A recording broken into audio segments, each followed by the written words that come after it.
Desde su llegada al poder, el 1 de enero de 1959, el naciente régimen comunista cubano sembró el terror como base para perpetuarse en el poder. Fueron instaurados los denominados tribunales revolucionarios, con condenas preestablecidas, carentes en muchos casos de pruebas incriminatorias y con un denominador común: la imposibilidad del ejercicio de una defensa justa. Decenas de miles de hombres y mujeres fueron confinados a largas condenas y otros miles fueron ejecutados en los paredones de fusilamiento. El llamado proceso revolucionario intentó justificar los fusilamientos dándoles un matiz legal. La Ley de Reforma Constitucional de junio de 1959 estableció la posibilidad de aplicar la pena de muerte por fusilamiento a los culpables de delitos contrarrevolucionarios, terminología empleada por el régimen para calificar cualquier acto en su contra. El naciente régimen comunista instauró los procesos sumarios, los fusilamientos instantáneos, la tortura psicológica, el encarcelamiento indefinido. Entonces me llevaron para el cementerio. Me llevaron con un pelotón allí. El pelotón era igual que si fuera normal, todo el mundo. Y me pararon allí y me dijeron: si habla, queda vivo, si no te vamos a matar, aquí está el paredón. Bueno, me puedo ir más. Dijo: atención, y paró todo el mundo. Y hicieron la mano atrás así. Atención, porten armas, sí, apunte, dispare, pra. Yo dije: bueno, me mataron, pero era de salva. Ahí yo me vi muerto. Yo dije: bueno, porque ellos me hicieron la pregunta: ¿no vas a hablar? No. Y la palabra mía fue: lo único que yo siento es que esta revolución, la cual yo ayudé y cogí muchos golpes y me sacrifiqué, sea la que me vaya a fusilar hoy. Prácticamente, desde la llegada al poder comenzó la oposición al naciente régimen. Primero, se produjeron enfrentamientos cívicos y se gestaron los primeros grupos de la resistencia. A mediados del mismo año 1959 comenzaron los alzamientos, añejo recurso del pueblo cubano contra las dictaduras, porque ya se vislumbraba el rumbo totalitario de la revolución cubana. Comenzaron los primeros enfrentamientos, cayeron en combates los primeros guerrilleros. Recuerdo también la muerte, que me impactó mucho, de Lorenzo Ramírez Monteliel. Ese muchacho era un muchacho joven, de la raza de color de Caracusey, alzado de los primeros alzados que tuvo el Escambray. Estaba bajo las órdenes de Osvaldo Ramírez, pero a la misma vez era el segundo Osvaldo. Eso sería por enero de 13, 14. Él fue herido, creo que fue el día 18, fue herido en el pecho y en la cabeza. Se fajó como un león. Después que él traía un M3 y cuando los magazines, las balas se le terminaron, cogió una 45 que traía y se fajó ya herido, pero bueno, ya herido, se fajó con la pistola. Luego más tarde cayó, no podía más y cayó, ya no podía más. Gracias a Dios pues fue rescatado a pesar del volumen de fuego que había en ese momento. Lo pudimos rescatar y llevarlo para el campamento de Pitajones, donde se le dio sepultura. Los combates se hacían cada vez más intensos. Víctor Chiche Gámez, uno de los jefes de la guerrilla, vio morir a su lado a varios de sus compañeros. En el combate de Jovero, 28 de enero de 61, íbamos a pasar el cerco. Habíamos elementos de 3 columnas, la columna 4, la columna 3 y elementos de la columna 2. Nosotros fuimos los que íbamos a partir adelante el cerco. Yo fui comisionado para dirigir esa operación.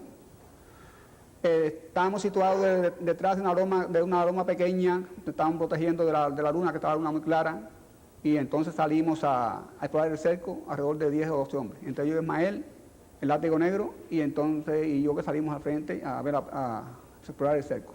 En ese momento, ellos nos vieron a nosotros primero y nos atacaron, y en ese momento perdimos a Ismael, perdimos al capitán. En ese momento yo asumo la jefatura de la columna y seguimos operando. Entonces ahí perdimos a este hombre, un gran combatiente de la raza negra, gran patriota, luchador, que yo los recuerdo todos los días, por mi gran compañero, por un gran ser humano, un gran patriota. Cientos de hombres y mujeres vieron apagarse sus vidas combatiendo a las milicias revolucionarias. Quienes hoy cuentan la historia ven con pesar no poder recordar en muchos casos los nombres de sus hermanos de lucha, que eran conocidos a veces por un mote, un sobrenombre o un apodo. José Ramón Fernández Vera fue uno de los enlaces entre la guerrilla y la clandestinidad. Fue hecho prisionero, pasó 12 años en las cárceles castristas y vio partir a decenas de sus compañeros de lucha. Me encontraba en la carretera de Camajuaní, en la seguridad del Estado, que caigo preso el día 21 de mayo del año 63, cuando me encuentro con la causa de Gustavo Augusto Sajén en unas guerrillas que operaban en la zona de La Esperanza, de cuyo combate eran 35 hombres y mataron 27. El resto se encontraba en la seguridad del Estado, donde mismo me encontraba yo. Un 25 de mayo del año 63, los condenaron a muerte. A las 7 de la noche los sacaron para fusilarlos. Entonces Freddy Bernal, ya en los últimos momentos se ponía el sol y había una sequía muy grande, y le dijo a Ovidio: mira Ovidio, es la bandera cubana, se reflejaba por las claraboyas de una ventana, el rojo del cielo parecía la imagen de la bandera cubana que nos viene a saludar por última vez. Poco después, un oficial llamado Conesa, eran 3 o 4, lo sacaron y pasaron por la celda número 9, que era la primera celda que se encontraba frente a la puerta de salida. Entonces pasaron y me dijo Freddy: hasta nunca. Gustavo Adolfo Tajén, era el jefe de la guerrilla que quedó vivo, hasta nunca. Y Ovidio Perdomo me dijo: hasta nunca, y me dejó un cinto donde decía: mira, si vienen a buscar mis pertenencias y tú estás vivo, le entregues este cinto. Leí con curiosidad y decía: mamá y papá, perdónenme por lo que los he hecho sufrir, cuiden a mis hijos. Pero en la celda número 9 conmigo se encontraba José Rodríguez Peña, un hombre de 50 y pico de años, y cuando lo sacan tenía un brazo desbaratado, que lo habían partido el brazo y no lo llevaron a curar. Estaba como si hacía un animal vendado. Entonces cuando lo sacan, se para cuando lo sacan por la noche, se para y me dice: muchacho, si tú te salvas porque estos hijos matan a cualquiera, tú le dices a mi familia que su papá va a morir como un hombre. Y te recomiendo a ti, si no te fusilan, que de estos señores que hoy me van a fusilar a nosotros, no puede quedar uno vivo. Muchos exveteranos de la lucha contra Batista, que sentían que los principios por los que habían arriesgado sus vidas eran traicionados por la llamada Revolución Cubana, comenzaron a conspirar nuevamente. El Movimiento de Recuperación Revolucionaria, el Directorio Revolucionario Estudiantil, el Movimiento Revolucionario del Pueblo, el Movimiento 30 de Noviembre, Unidad Revolucionaria, entre otras organizaciones clandestinas, agruparon a lo largo y ancho de la isla a miles de hombres y mujeres. El régimen castrista desató una feroz cacería en su contra. Los procesó en los llamados tribunales revolucionarios, en juicios sumarísimos, con condenas preestablecidas y sin derecho a una defensa justa. El día del juicio en la cabaña es un día muy tétrico, sobre todo cuando nosotros sabemos, como decíamos, que iba a haber paredón, que iba a haber palo. Ese día la guardia se redobla o se triplica. Ese día por la mañana los abogados no los dejan entrar, en aquel entonces. ese día en el Vitafón, o sea, en lo que es el sistema de audio del penal, se llamaba inmediatamente a la causa tal, fulano, fulano, fulano, fulano, fulano, que se presenten vestidos en la puerta del penal a las 11 de la mañana, a las 12 del día. Y de ahí salían en lo que le llamamos una cordillera a pie hacia lo que era el polígono de la antigua fortaleza de la Cabaña, que ahí donde estaba el teatro del antiguo ejército de Cuba, y ahí en el teatro era donde se efectuaban los juicios. Las condenas a la pena de muerte por fusilamiento se convirtieron en algo cotidiano. En el paredón de fusilamiento había un montículo, como lo usan los pitchers para tirar, en los cuales ellos se apoyaban el pie, y eso está a 4 metros de la persona que ellos van a matar. Son 8 soldados con 8 FALs, calibre 308, los 8 están cargados y los 8 están puestos allí. A la izquierda de ellos hay un círculo trazado, como se traza con un yeso, en el cual va a estar como en la pelota, y ahí está el oficial que le va a dar el tiro en la cabeza cuando caiga la persona. Y atrás del oficial está un médico militar. Ellos tuvieron que esperar a que viniera el tribunal, porque siempre todos están comprometidos, no solo los cadetes, no solo todos, sino el tribunal, y el tribunal de apelaciones tiene que estar ahí junto con el fiscal para ver la sentencia cumplirse. En La Habana, la fortaleza de la Cabaña era la plaza escogida, el foso de los Laureles, el lugar donde miles de jóvenes fueron ejecutados. De acuerdo que aquella mañana cuando iba a juicio, todos los que estuvimos con nosotros en la Cabaña sabemos cómo era el proceso, ¿no? Primero te llaman por los altavoces aquellos que metían miedo y decían, causa tal del año tal, prepárense. Y si la calle estaba mal, estaba mucha actividad, explosivos y eso, pues sabía todo el mundo que el que le tocara juicio en esa época, no importaba la causa que tuviera, lo iban a matar. No importaba. Yo vi matar a un señor allá mayor como 60 años porque había escondido a una persona que estaba prófugo. Lo mataron. También el caso de Mato, que lo fusilan allí, era del MRP, y la señora va a la visita en estado. Y cuando estaba buscando ella, la habían matado 2 días antes y no lo habían avisado, y ahí se desmayó la señora en estado y todo. Esas cosas uno tiene que vivirlo y son inolvidables para uno. Uno va a morir con ese tipo de recuerdo y la impotencia y la ira de no poder hacer nada. Estando en la Cabaña, en 3 días, fusilaron a 7 personas. Pero lo más impresionante que fue el asesinato de Juan Carlos Álvarez Jaballí, porque era completamente inocente y ellos lo sabían. Y en el interrogatorio le dijeron que le escribiera a su cuñado y le dijera que se entregara, porque si él no se entregaba lo iban a fusilar. Ellos sabían que Juan Carlos, que le decíamos Bebo, era inocente. El día el 20 de enero fue el juicio. Él le había escrito a su cuñado y le dijo, no te entregues porque a ti te van a fusilar. A mí no me pueden hacer nada porque ellos saben que yo soy inocente. Pasó el juicio, le pidieron petición de pena de muerte. Él se despidió antes del juicio de mí, me dejó su jarro, una cuchara, una frazada y una toalla para otro compañero que viniera, como habíamos hecho con él cuando él llegó. Y me dijo, al abrazarme para despedirse para el juicio, me dijo, mira, quédate con esto para que ayudes a otro que llegue aquí, porque yo posiblemente del juicio salga absuelto. Él se fue confiado, no así Carlos Manuel Matos, que me había confesado que él sabía que a él lo iban a fusilar porque su chofer era el infiltrado, por lo tanto sabía todos los movimientos de él. Ese día fueron los dos, pidieron 5 penas de muerte en esa causa.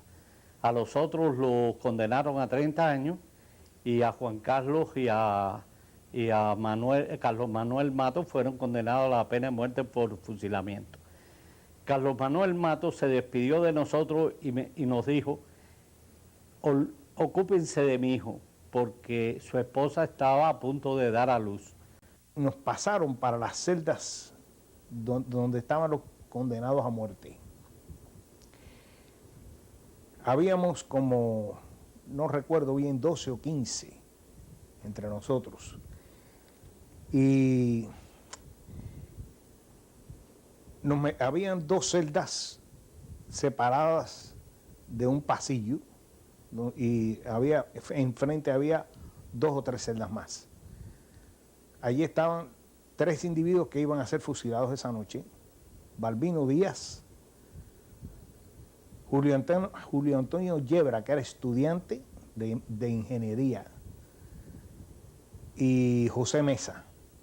Lo sacaron y lo llevaron a juicio. Cuando regresaron como a las 2 horas, serían como las 12 de la noche, venían los 3 con la pena de muerte y se había pedido una apelación a por cada uno de ellos. Apelación que duró 30 minutos más o menos. En 30 minutos ya regresaron y dijeron que la apelación había terminado y que estaban condenados a pena de muerte. Entonces, contrario a la pena de muerte. Entonces, contrario a las cosas que se daban y que se dieron después, Balbino pudo hablar con la madre antes de que lo fusilaran. Y la madre le dijo: mi hijo, te dije que no te metieras en nada, pero ya que te metiste, muérete como un hombre. El recibir una petición fiscal de pena de muerte prácticamente equivalía a la sentencia final. Unas pocas horas que se hacían interminables, donde los condenados se refugiaban en sus compañeros de causa para desahogar sus sentimientos.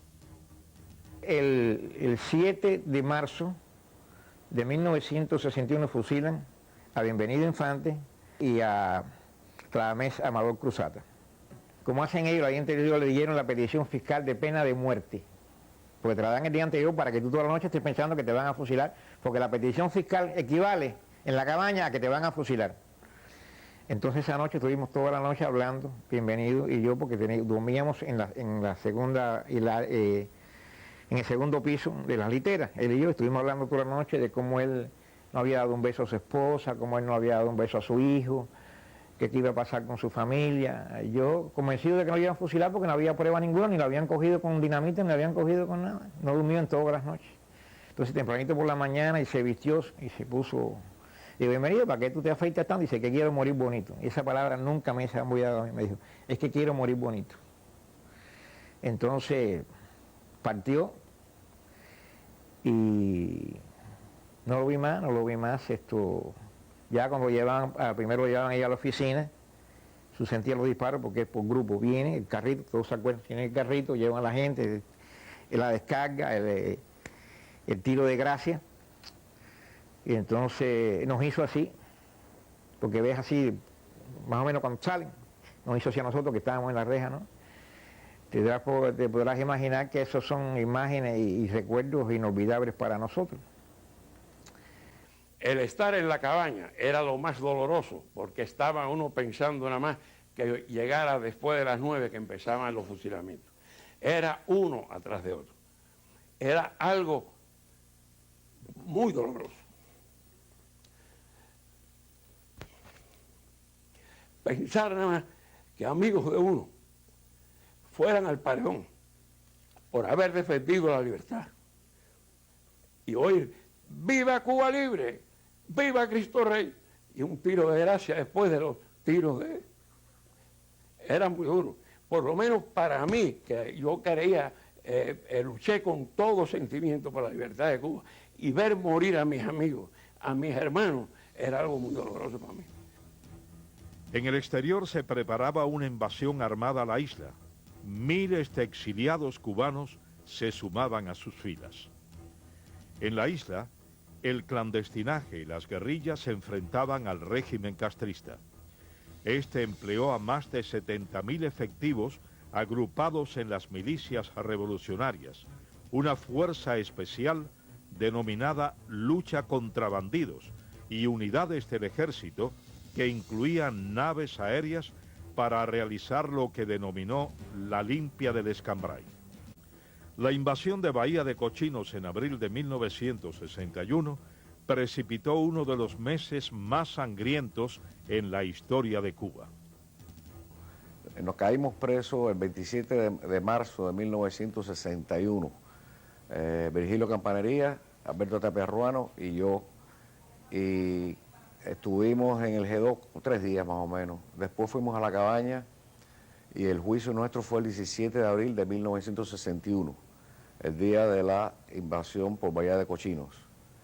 Nos llamaron a juicios tempranito esa mañana. Ya habíamos oído que estaban desembarcando por Playa Girón. Todavía estaban combatiendo. El juicio fue por mediodía, al atardecer, a las 2 o las 3 de la tarde. Los tanques de la cabaña estaban saliendo rumbo a Girón y ahí fue nuestro juicio. El juicio demoró 20 minutos. El Pelayo Paredón era el presidente del tribunal y Flores Ibarra era el fiscal. De ahí salimos directo para la capilla. La capilla es una sección de la fortaleza de la cabaña que meten nada más a los que van a fusilar. Nos metieron a nosotros y en total habíamos 9 esa noche. La noche la pasamos ahí y empezaron a sacar a fusilamiento como a las 2 o las 3 de la mañana, quizás un poquito más. Iban sacando uno a uno de las celdas. Esa noche fusilaron 8, los compañeros causa míos tenían 21 años, yo tenía 18, ellos eran estudiantes de la Universidad de La Habana y murieron creyendo que era el fin, porque la invasión creíamos que iba a dar con el traste con Fidel y murieron contentos. A Virgilio fue el tercero en salir. Y nosotros oíamos los tiros de gracia, y a él le dieron 3 tiros de gracia. Después el que vino atrás fue Tapia Ruano, después sí, ya les digo, hasta 8 esa noche, y quedé solo. En los combates de Playa Girón y Playa Larga, más de 70 brigadistas perdieron la vida. El batallón 1 era batallón 1 paracaidista, y en el cual yo me enrolé enseguida. Y nos hicimos paracaidistas ahí en la montaña de Guatemala.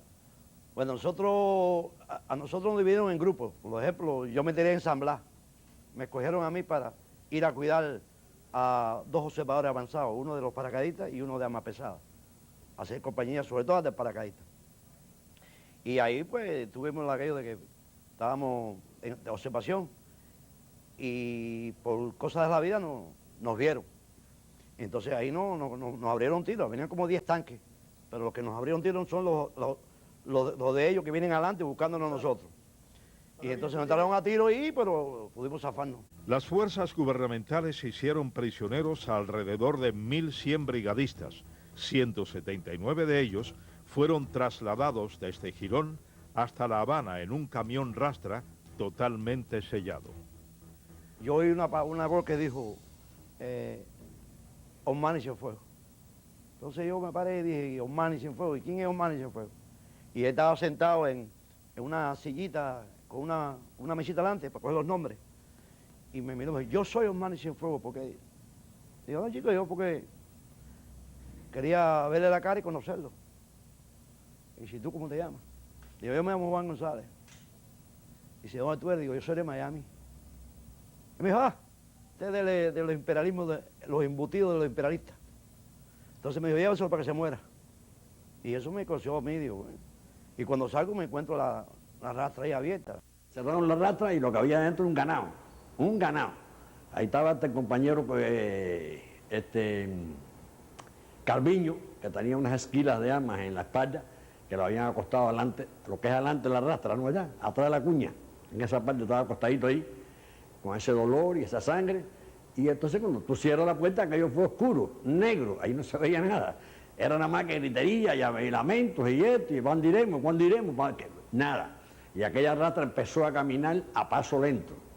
no se sabe para dónde iba. Y entonces empezó el sudor, el calor, el sufrimiento, el tiche que yo tenía abajo, quítatelo, tíralo en el suelo, era orine, era sudor, era condensación interior, ¿tú entiendes? Y aquello tú lo cogías, lo chupabas y te lo echabas en la boca. O a lo mejor era tu pullover, o era el de otro, o era el orine de otro, o el sudor de otro. Como a la hora y media, a las 2 horas por ahí, se oye la voz de que aquí se murió un compañero. Entonces, uno que murió. Y sigue la rata andando, o sea, pues muchos gritaban que se estaban ahogando y otros que... es normal, todo el mundo nos daba por lo mismo. La gente, a mí me dio por ponerme ahí, aguantado ahí y a rezar. Y entonces, de buena primera, ya no podíamos más allá, ya otro que se murió por aquí, y aquí se murió otro. Y ya, tú estás viendo que es como una escalera, ¿no? Y entonces después oí una conversación atrás de mí, que, ¿cómo se llama?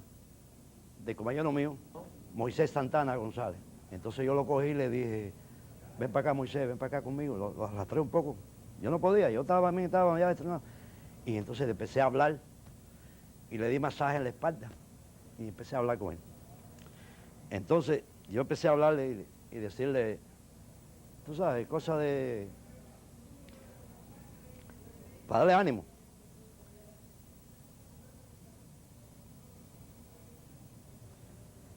Y entonces, él empezó a hablarme. Y yo le dije, mira, no nos vamos a morir, pero si nos morimos nosotros somos, tú sabes, somos soldados de Cristo y nosotros venimos por una cosa justa. Y si nos toca morirnos, pues nos vamos a morir. Pues entonces me dice a mí que él no se quería morir. Dice, no, yo no me quiero morir. Entonces, ¿sabes? Me dio una palabrita que le vino en ese momento a él, que él estaba muy enamorado de su esposa, que la mujer era muy bonita y que todo lo otro, y que él la quería mucho, que no se quería morir, él no tenía hijos. Y de buena me hizo... Y le volví a dar 2 galletas así, y sacudirle y darle masaje, y ya no me contestó más.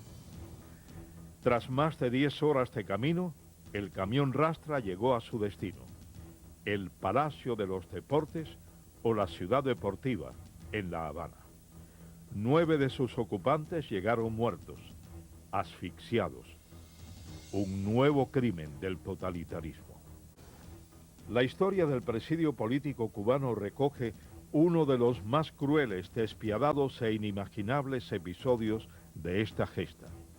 Decenas de prisioneros políticos murieron asesinados en los campos de trabajos forzados, otros a causa de las torturas, bayonetazos o simplemente optaron por el suicidio ante los inhumanos tratos. Éramos 112 personas, nos sentaron en los banquetes por orden alfabético. A mí me tocó estar al lado de Ángel Posada Gutiérrez. Ángel Posada Gutiérrez fue capitán del Ejército Rebelde, perteneció al grupo de Aldo Vera. Cuando Aldo Vera decidió romper con la revolución, él también rompió con la revolución. Perteneció a los grupos de infiltraciones de apoyo a Bahía de Cochino y fue arrestado el 9 de abril de 1961. Dicen que hubo una delación, me consta, porque uno de los que entró infiltrado, Pedro Sergio Cuellar, nos fue acusando uno por uno a los 112 que estábamos en aquel juicio. Ángel Posada Gutiérrez fue condenado a la pena de muerte por fusilamiento. En la primera fila, su novia, embarazada de él, Norma Albuernes, con 8 meses de embarazo. Norma Albuernes llevaba en su vientre el hijo de Ángel Posada Gutiérrez. Cuando Flores Ibarra ratificó la pena de muerte por fusilamiento para él, para Braulio Contreras Mazó, para Rojas Castellano, Ángel se viró hacia mí y me dijo, Cari, no voy a ver a mi hijo nacer, asegúrate de que él sea un hombre libre y que si no nace libre, luche por la libertad de su patria. A Norma no le permitieron despedirse de Polín. A mí prácticamente me impidieron tomarle la mano y darle un beso. Aunque yo no había tenido mucho trato con él, sí nos habíamos conocido. Habíamos tenido una relación cuando comenzamos juntos en el MRR. Yo lo vi partir al paredón, con la frente en alto, pensando en el hijo que no iba a ver, muriendo por la libertad de Cuba. A Tony Chao Flores se le dio a conocer en una de las primeras revistas bohemia después del triunfo de la Revolución Castrista. La revista proclamaba a Tony, a los 18 años, teniente de las guerrillas del Escambray en la lucha contra Batista, como un ejemplo de la juventud, cubana. Chao Flores comenzó a conspirar contra Castro en 1960, llegando a ser uno de los combatientes más audaces del clandestinaje. Fue herido en un enfrentamiento con la policía política. Una de sus piernas fue amputada y junto a Hugo Soria, su compañero de lucha, fue condenado a morir fusilado en los fosos de la Cabaña, donde una audiencia se entregó a ver la ejecución. Tito Rodríguez Olmans pudo entrevistar, años más tarde, a varios de los testigos oculares del fusilamiento y reconstruir los hechos. Como a eso de la 1 de la mañana ya estaba el circo todo formado, y entonces en lo que le decíamos nosotros, un carrito celular, que era una guaguita Volkswagen, sin el silenciador, sin el muffler, vino y recogió a Hugo Rodríguez Soria. Fue con Moya, que era el oficial, llegó allá, lo bajaron por las escaleras, unas escaleras medievales. El foso tiene una altura de alrededor de unos 15 metros. Y entonces lo pararon, dieron las voces, atención pelotón, porten armas, paren, apunten, fuego. No se oyó viva Cuba Libre y viva Cristo Rey, porque ya en ese momento a los que iban a fusilar le ponían un pedazo de tape en la boca para que no pudieran gritar viva Cuba Libre, y estaban esposados en la espalda. Franco se dirigió hacia Hugo, que estaba en el piso, y sonó el tiro en la cabeza. ¡Pah! Es el tirito que le dan en la cabeza, y el médico lo pronuncia que ya está muerto. Entonces fueron a buscar a Tony. Tony era un cubano 100% bravo, al igual que Hugo, pero era una salación con una sola pierna. Le dijo horrores en capilla a todos los que lo fueron a buscar, desde asesinos, traidores, etc. Y entonces parece que Moya quiso hacerse el gracioso ante la multitud. Y cuando llegó la jaulita con él, que lo apearon, que Moya era el oficial que lo iba a llevar hasta el paredón, donde había un palo, que allí nunca amarraban a nadie, porque todos los que han fusilado ahí lo fusilaban a la derecha del palo, porque se paraban como hombres frente al pelotón, no había que amarrarlo. Moya, cuando llegó a las escaleras, le quitó las muletas y le dio una patada en la espalda a Tony. Tony rodó por todas esas escaleras hasta que llegó al fondo del foso.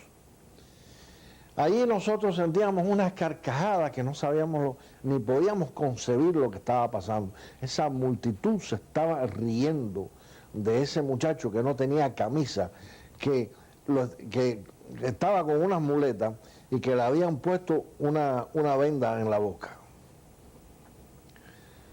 Tony empezó, muy orgulloso, a arrastrarse hacia el palo.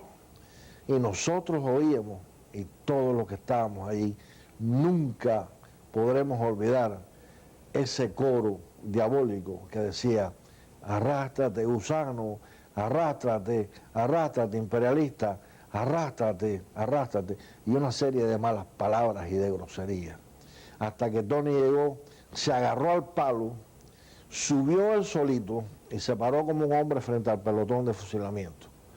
Y le hizo así, como en señal de que tírenme aquí al pecho. Le dieron la descarga y después le dieron 3 tiros en la cabeza, porque no se murió del primer disparo, ni del segundo, ni del tercero fue que lo pronunciaron muerto. La cabeza se la deben haber desbaratado porque Arsenio Franco usaba una Colt 45 niquelada, y 3 balazos en la cabeza de 45 son devastadores. Una de las últimas grandes organizaciones del clandestinaje en Cuba fue el Frente Unión Occidental, que auspiciaba focos guerrilleros y operaciones clandestinas en 3 provincias del occidente cubano. Al ser desintegrada esta organización, centenares de obreros, amas de casa y campesinos fueron arrestados. El jefe de la misma, Esteban Márquez Novo, prefirió suicidarse antes de caer en manos de la seguridad del Estado castrista. 27 cubanos fueron fusilados en esa causa. Muchos hubiesen preferido haber compartido la muerte con sus hermanos de lucha. Hoy son testigos vivientes, interlocutores de quienes dejaron sus mejores años de vida en aras de un ideal.